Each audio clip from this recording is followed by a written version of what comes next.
arasına girmiş. Bir şey olmaz, bir şey olmaz. Fıştık Hanım, ne yapıyorsunuz? Fıştık.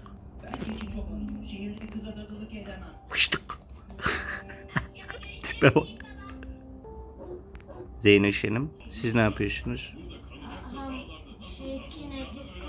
Şahın arasına girmiş onu çıkarmaya çalışıyor.